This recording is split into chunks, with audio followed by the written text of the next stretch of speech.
Well, welcome guys. I'm not sure if the rain is going to affect this recording, but I'll just forget about it. So we're talking about the inner life and the outer life, and I think we need to start realizing just what is at stake.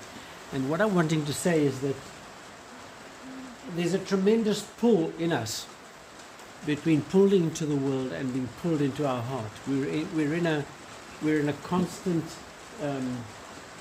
tug of war, as it were, and the chips are big, the sort of rewards are big, and I think we don't often realize how it's one or the other, and what we tend to do is actually make them both one. We think we can be in the world, do everything that the world offers, and still have a Christian flavor, or have a Christian membership card, and that makes it all okay. And we don't realize quite how profoundly invasive the world is, and how it affects us very deeply. And I don't think, well, the issue is really how do we, in making choices, in finding a way through for our lives, we need to become aware of this magnetic pull in different directions.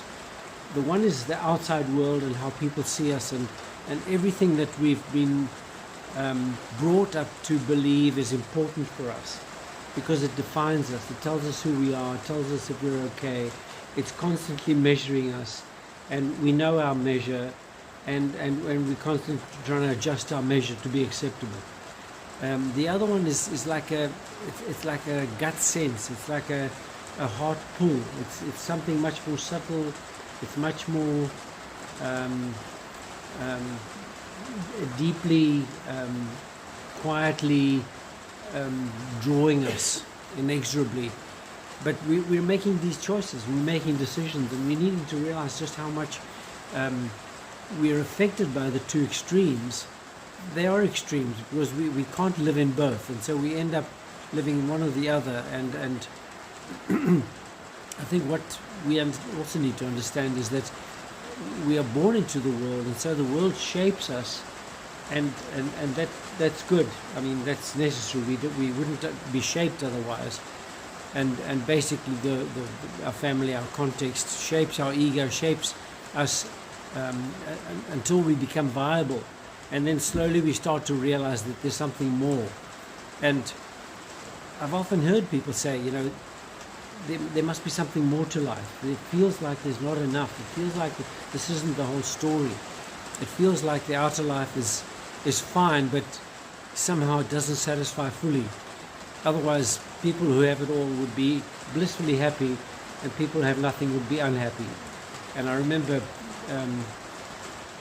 going to Kailicha on one occasion and wandering down one of these very narrow little roads, and it was a Saturday afternoon, and there was such a lot of joy around. I mean, I was quite scared, but I was not scared, but I was on my guard. But I remember buying a piece of chicken innards roasted and enjoying it, and just walking with some friends, and there was a lot of communal sort of levity. And our offices were in Bishop's Court, and there you didn't know anybody. Everybody was locked up in their estates with everything, the deep freezers, chock-a-block, everything they needed. And they didn't need the neighbors, they didn't need anybody, but they were sitting there with their televisions. And I don't want to stereotype, but you know what I'm saying? The wealthy aren't necessarily any more happy. In fact, often I think they're much more isolated and miserable than people who need each other and express it and actually engage it. So really, just to say that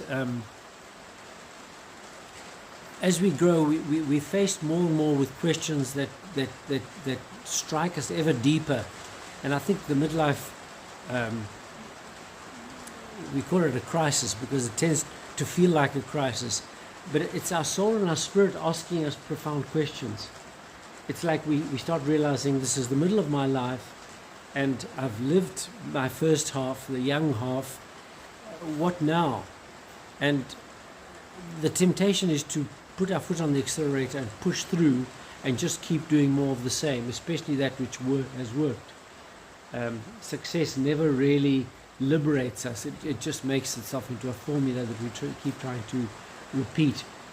And so the midlife crisis is really a wonderful opportunity to say, well, so is this what I really want? Is this what I'm about? Is this where I'm putting my investment, that where I'm spending myself, what I'm putting my whole life into? And it's a good time to review. But I think generally it's a good time to review all the time, to really get a sense of, it's a bit like being on holiday, and just having an eye on the map and seeing, are we where we think we should be, and not just driving endlessly and then realizing we're way off track. So it's good to get some sort of sense of what we're about, that really what we're doing is we're moving from the world into a place of heart consciousness. Our true self is our deepest self. It's the self we've never really embraced because we've never been taught how to. And yet it's the self that we really are all wanting deeply. And so that whole movement is very important. And tonight I want to really look at the voices within us that actually guide our thinking and guide our choosing. Our body works on a messaging system. And we have an internal messaging system. We send messages to our body sends messages to our consciousness, and you just need to think a thought and your whole body is flooded with hormones and it knows what you're thinking. So if you're in danger, your body says problem, and in 0.6 of a second your whole body is alert and ready for whatever needs to happen. So, and that's a message. And we think of messages in terms of words. Our body thinks of messages in terms of symbols, and so our words become very symbolic. So a stop sign, we don't, whenever we're driving around, we don't say stop. We just know, and that message communicates with our body, and we automatically slow down, change gear, and take off. So our body is constantly alerted by the messages it gets, but we're often not aware of the messages we're giving ourselves or carrying. And so I wanted to look at what self-talk is. What are the messages? What is the talk in our own head? What are the comments? What are the voices? What are the different voices? What are they saying? How aware are we of them? And how are they actually operating? Because they are the ones that actually manage our choices. We like to think we have choice, but we have very limited choice, because most of our choice is automatic, autonomic. We tend to do things the way we've always done them, and unless they give us real problems, we'll tend to get into the habit of doing things that way and say, that's me. But we don't often realize that a lot of those patterns and habits are actually stimulated by particular messages within us, whether they're conscious or unconscious or subconscious, that's much of muchness. But they're actually operating. And so trying to change our behavior is an external conscious thing, but we can't keep reminding ourselves consciously. So as our consciousness fades, so the subconscious picks up and carries on the way it's always done it, which is why change is so difficult. We think we've changed, and yet we look back and we actually haven't changed. And so it's become more of the same. So, and self-talk, you can just think of self-talk in terms of things you say to yourself. When you get something right, what do you say to yourself? When you get, oh wow, that was good, or that was lucky, or I should remember to do that again. But self-talk tends to be more powerful in the negative, or more intrusive in the negative. When you stub your toe, what do you say? Darn, or some thing more expletive. When you fail at something, or when you forget something, or when you drop something, what sort of comment comes up in you? We're often unaware of it, but there's a reaction, there's a comment. When somebody offends us, when somebody says something that we don't like, what comes up in us? What word, what phrase, what response? We might say it, we might think it, we might feel it, but there's a definite response that comes up.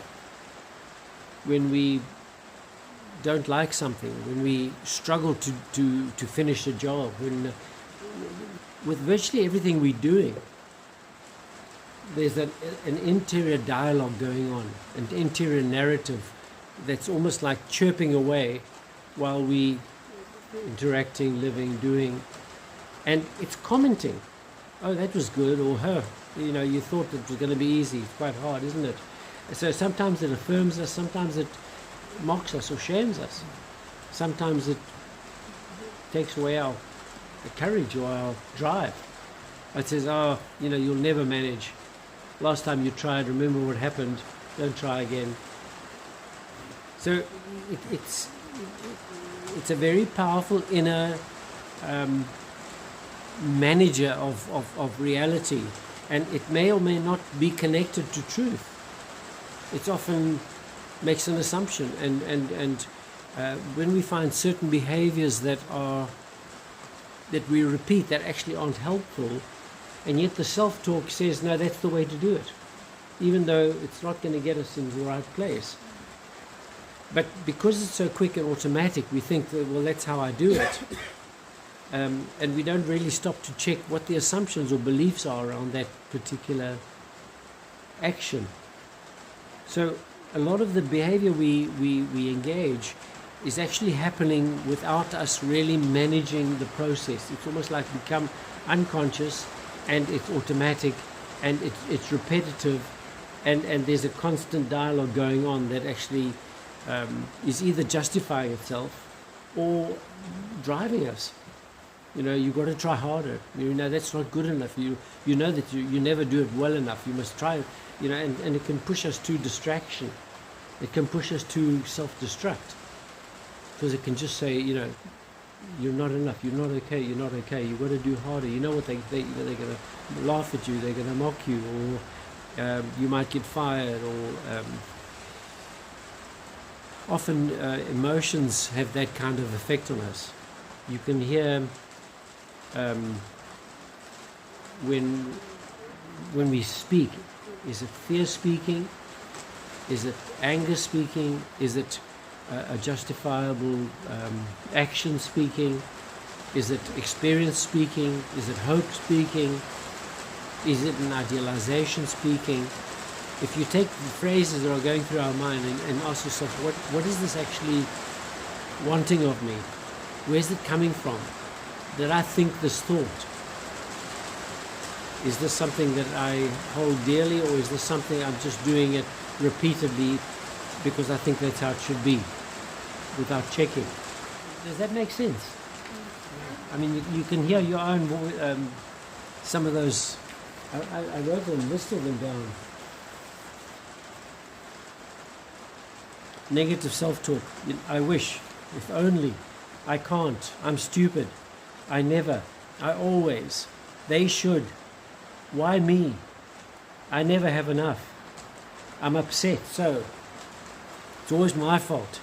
Last week, the week before last, we talked about taking blame and giving blame.